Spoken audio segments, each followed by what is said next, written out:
G'day gang, it's Reidy here with your report for the weekend in 25th of November 2018. Last Saturday of November, guys. Now, 1,231 auctions were scheduled to go ahead. About 950 were reported and a clearance rate of 45% according to REA.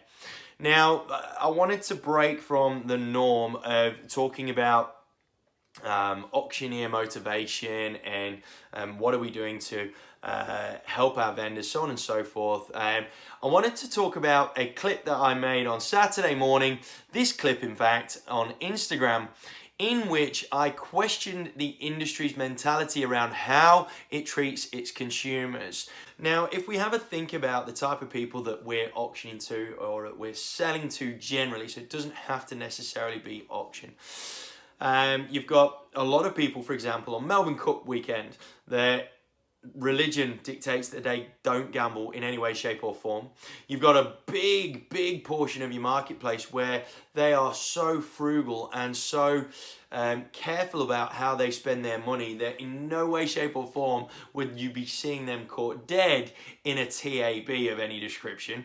Then you've got a whole portion of your buyers where they've been brought up in a gambling sort of culture, but they much prefer the casino and the tables, and horses hold no interest to them in any way, shape or form because there's a fear of that sort of lack of control over what it is that they're gambling on. Now, all of those things, and these are just the basic, these are just a couple. We haven't even talked about the animals' rights activists and all that sort of stuff. But if you just take those two or three, then when you think about it, they're the majority of your buyer population. So by saying that we're not going to do an auction because of the horses, surely that would suggest that you are actually not doing the right thing by your consumers and not doing an auction because it satisfies what tradition used to say and dictate, and that's how it used to be. Now, another thing that that sort of made me want to have a chat about this is, off the back of that video, I had a bit of an exchange with Chris Gilmore, who I have a heck of a lot of respect for, done a heck of a lot in the industry up north in Queensland.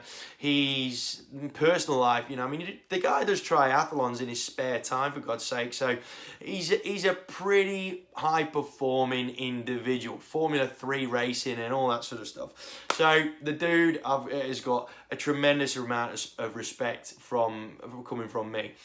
However, it wasn't his opinion that I had a greater concern about, because at the end of the day, I'm an auction firm.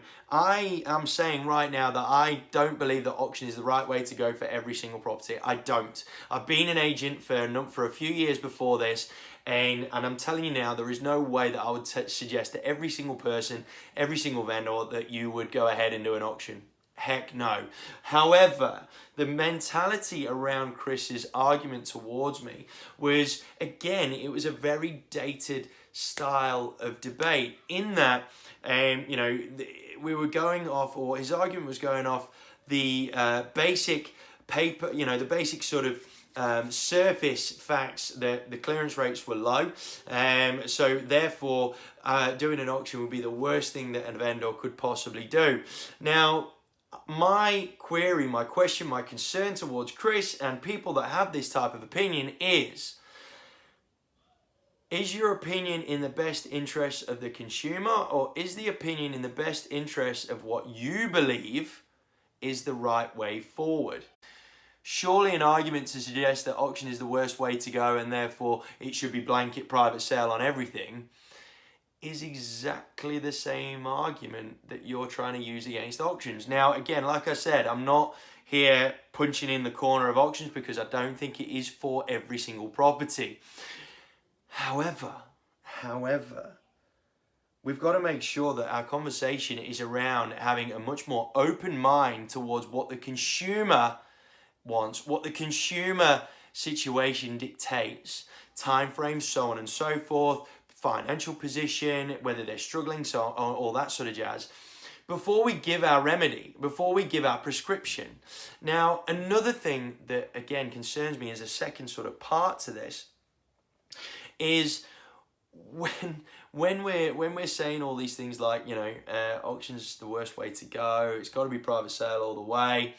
We're in a market where prices across Australia, let alone Melbourne, are so unpredictable. It is getting harder and harder to actually work out what it is that a property is worth. Now, if we were to go as a private sale, my big concern with doing a private sale all the time is, how are you going to know how much it's worth, and therefore how much are you going to know what to put it on the market as?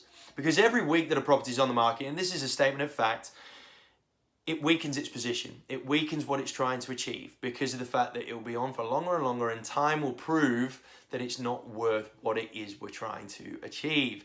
And then likewise, if we put it on at a set price and then a couple of weeks later, or a few weeks, or like 3 weeks later, or whatever it is, price comes down, then anybody that's paying attention will see that and feel, right, we've got the vendor on the run. So what do we do about it? Because, I mean, look, you could have this argument until the cows come home, and you really, really could. But my bigger point and my bigger argument is surely their conversation needs to be less of I'm right, you're wrong, and more of why don't we just pay attention to the consumer and then work from there, much like a doctor does with their patients.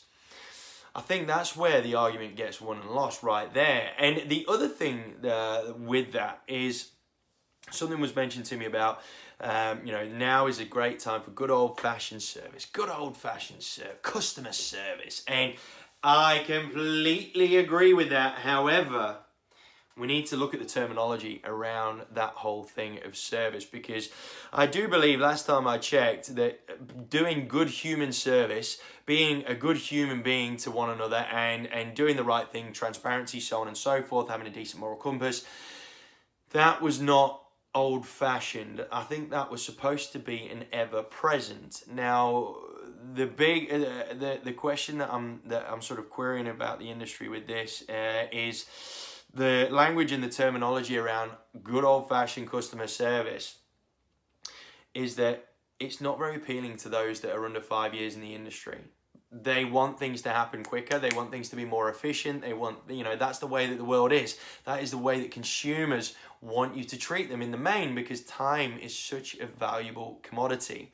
However, the thing that I do agree with is old-fashioned service is basically being a human being and actually paying attention to your consumer and using these and this in the right proportion. 2 of them, 1 of them. Use them accordingly. And that is not an old-fashioned thing. That is, like I said, it should be an ever-present thing. But our language and our terminology in the industry as a whole needs to alter in order for it to be more acceptable to the majority of agents out there.